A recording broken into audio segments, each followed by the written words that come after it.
नमस्कार। अभी एक बड़ा चर्चा का विषय बना हुआ है कि दिवाली किस दिन मनाई जाए। 31 अक्टूबर को मनाई जाए या 1 नवंबर।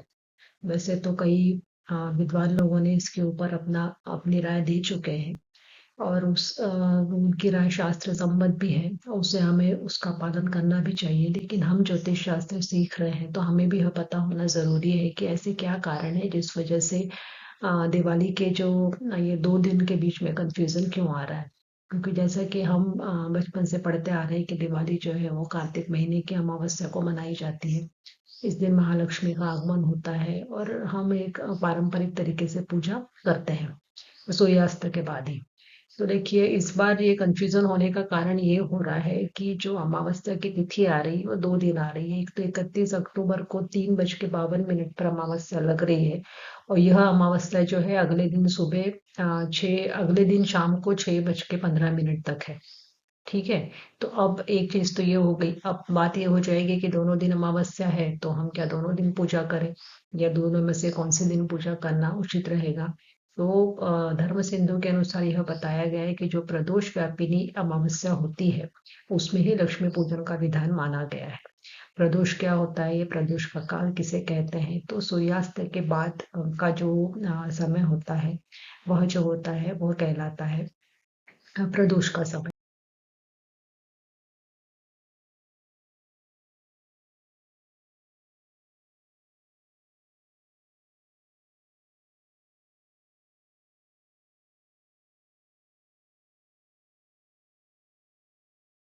जो प्रदोष का समय है वह सनसेट के बाद 3 मुहूर्त तक होता है। अब मुहूर्त क्या होता है इसके बारे में मैं पहले भी एक वीडियो बना चुकी हूँ, वहां जाकर इसे देख सकते हैं। अब होता यह है कि सनसेट का टाइमिंग जो है वो सभी स्टेट्स में अलग अलग होगा। अभी क्यों होता है ये हम सभी जानते हैं, क्योंकि जो अर्थ है वो अपने एक्सिस पे टिल्टेड है। अपने एक्सिस पे वो घूम रही है और सन के अराउंड भी घूम रही है। ये सब हम साइंस में बहुत अच्छे से समझ चुके हैं, पढ़ चुके हैं। तो इस वजह से जो होता है सूर्योदय और सूर्यास्त के समय सभी जगह पर अलग अलग होते हैं। और दूसरा कारण यह भी है कि जो पृथ्वी का घूर्णन होता है वो पश्चिम से पूर्व की दिशा में घूमती है। तो इस वजह से जो हमारे ईस्टर्न कंट्रीज है, नॉर्थ ईस्टर्न, उधर सूर्योदय और सूर्यास्त जल्दी हो जाएगा और वेस्ट की तरफ आते आते इसका टाइम थोड़ा सा डिले हो जाता है। अब ये होगा कि जो 1 नवंबर को जबकि हमारा अमावस्या तिथि ही 6:15 तक है, उसके बाद प्रतिपदा स्टार्ट हो रही है। तो अब जो कि हमारा शास्त्र कह रहा है कि हमें प्रदोष व्यापिनी अमावस्या लेनी चाहिए, तो वो हमको 31 अक्टूबर को ही मिलेगी। अब इसमें दूसरा जो है लक्ष्मी पूजा के जो मुहूर्त बताए गए हैं अलग अलग। तो देखिए इसमें स्थिर लग्न में पूजा करना अच्छा होता है। अब स्थिर लग्न कौन कौन से होते हैं ये हमें पता है कि जो हमारी स्थिर राशि है वही हमारे स्थिर लग्न है। चर राशि, स्थिर राशि, द्विस्वभाव, ये हम सब अभी अच्छे से जानते हैं। तो जो मेष लग्न है ये शाम को 6:23 तक है और उसके बाद जो है 2 घंटा 6:23 से लगभग 8:15 8:20 तक आप ले लीजिए, तो ये वृषभ काल स्टार्ट हो रहा है। अब वृषभ जो राशि है ये हमें पता है शुक्र की राशि है। शुक्र जो है वो धन, वैभव, समृद्धि से जुड़ा हुआ ग्रह होता है। तो 31 अक्टूबर को ये जो मुहूर्त रहेगा 6:15 से मान लीजिए 8:15 के बीच का, यह हमारे लिए शुभ मुहूर्त माना जाएगा। इसके बाद जो है तिथि निर्णय और भविष्य पुराण, इनमें भी यह बताया गया है कि जो लक्ष्मी का आगमन होता है वो निश्चित काल में होता है। अब निश्चित काल जो क्या होता है कि जो रात्रिमान होता है, रात्रि का टोटल टाइमिंग, तो उसका जो 8वां मुहूर्त होता है वो निश्चित काल कहलाता है। और ऐसी मान्यता है कि लक्ष्मी देवी अपने वाहन पे सवार होके इस समय पृथ्वी पर आती है। और काल में पूजा के बारे में यह विधान है कि यह पूजा साधकों के द्वारा, तांत्रिकों, इन सब के द्वारा की जाती है।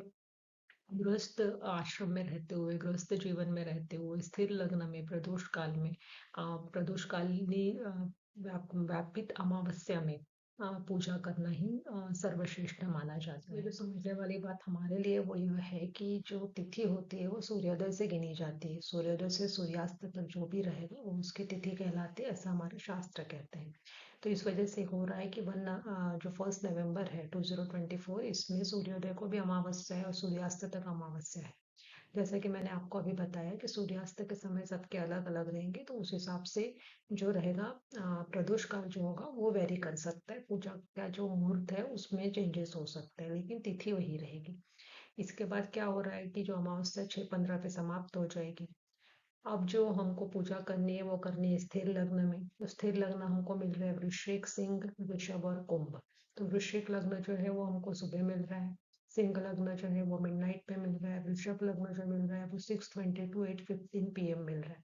लेकिन मजे की बात इसमें भी ये आ रही है कि अमावस्या तो 6:15 पे खत्म हो जाएगी, उसके बाद स्थिर लग्न वृषभ स्टार्ट हो रहा है।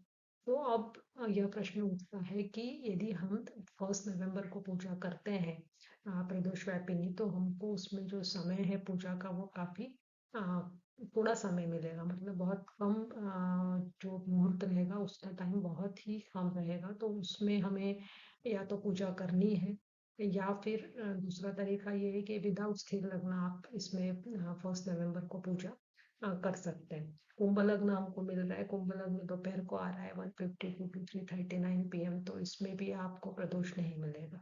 तो ये कंफ्यूजिंग स्टेट होने की वजह से यह जो है मतलब मेरा ऐसा मानना है कि 31 अक्टूबर को हमें जो है वृषभ लग्न भी मिल रहा है जो कि स्थिर लग्न है, प्रदोष भी मिल रहा है, अमावस्या की तिथि भी मिल रही है। तो तीनों फैक्टर्स जो होते हैं उसमें सेटिस्फाइड हो रहा है। इसलिए 31 अक्टूबर को यदि हम पूजा करते हैं तो वो सभी दृष्टि से उत्तम रहेगी, ऐसा मैं मानती हूँ। अब ये जो अलग अलग लग्न मैंने बताए हैं, वृश्चिक है, कुंभ हुआ, उसके बाद सिंह हुआ और वृषभ हुआ। तो हर लग्न में जो पूजा करने के पीछे कुछ कारण होते हैं जो कि तार्किक भी है। लेकिन हमारे लिए मतलब सर्व सामान्य व्यक्ति के लिए, सैलरीड व्यक्ति के लिए, या आप यूँ कह लीजिए कि फैमिली मैन के लिए दिवाली जो है वो वृषभ लग्न में मनाना सबसे ना उचित माना जाएगा, क्योंकि जैसे कि मैंने आपको बताया कि जो ये लग्न है, ये स्थिर लग्न है, शुक्र की राशि के साथ जुड़ा हुआ है, जो कि धन, वैभव, समृद्धि का प्रतीक है। और सामान्य रूप से सामान्य व्यक्ति अपने जीवन में स्थिरता चाहता है धन वैभव के मामले में।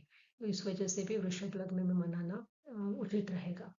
अब इसके जो हमने सीखा इनके बीच इस वीडियो के थ्रू, वो ये सीखा कि किस तरीके से हमें तिथि को देखना चाहिए, प्रदोष को कैसे समझना चाहिए, निश्चित काल क्या होता है, क्या निश्चित काल में पूजा करना सभी के लिए सही होता है या नहीं। तो ये सब भी पॉइंट्स होते हैं जिन पर विचार किया जाना चाहिए।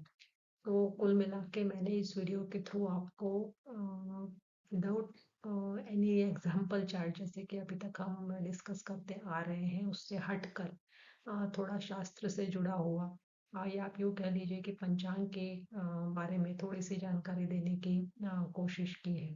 तो उम्मीद करती हूँ कि आपको यह वीडियो समझ में आया होगा और इस बहाने आप कुछ नई चीज़ें सीख पाए होंगे। तो अगले आने वाले वीडियो तक आप सभी का धन्यवाद, नमस्कार और शुभ दिन।